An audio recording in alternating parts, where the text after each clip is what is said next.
Loan ಕೊಡಿಸ್ತೀನಿ ಅಂತ ವಂಚಿಸಿದ್ದ Kiladi lady ಅಂಧರಾಗಿದ್ದಾಳೀಗ. Nayana ಎಂಬಾಕೆಯನ್ನ Basaveshwara Nagar ಪೊಲೀಸರು ಬಂಧಿಸಿದ್ದಾರೆ. ಸುಬ್ಬಲಕ್ಷ್ಮಿ ಚಿಟ್ಸ್ ಪ್ರೈವೇಟ್ ಲಿಮಿಟೆಡ್ನಲ್ಲಿ ಸಾಲ ನೀಡುವುದಾಗಿ ವಂಚನೆ ಮಾಡಿದ್ದಾಳೆ.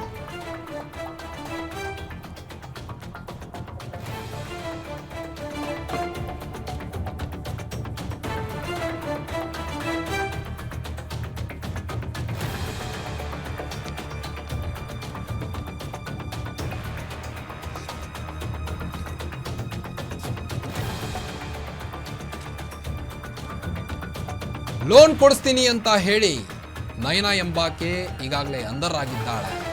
ವಂಚನೆ ಮಾಡಿ ನಯನಾ ಎಂಬಾಕೆಯನ್ನ ಬಸವೇಶ್ವರ ನಗರ ಪೊಲೀಸರು ಬಂಧಿಸಿದ್ದು, ಸುಬ್ಬಲಕ್ಷ್ಮಿ ಚಿಟ್ಸ್ ಪ್ರೈವೇಟ್ ಲಿಮಿಟೆಡ್ನಲ್ಲಿ ಸಾಲ ನೀಡುವುದಾಗಿ ಎಷ್ಟೋ ಜನರಿಗೆ ವಂಚನೆ ಮಾಡಿರುವ ಆರೋಪ ಕೇಳಿ ಬರ್ತಾ ಇದೆ.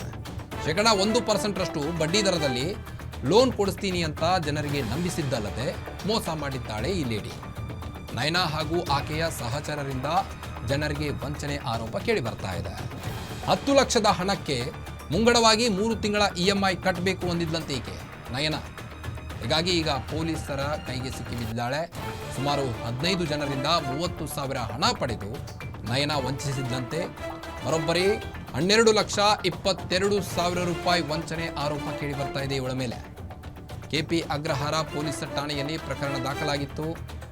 ಇದರಿಂದ ನಯನಾಳನ್ನ ಈಗಾಗಲೇ ಬಂಧಿಸಿ ಜೈಲಿಗಟ್ಟಿದ್ದಾರೆ ಪೊಲೀಸರು.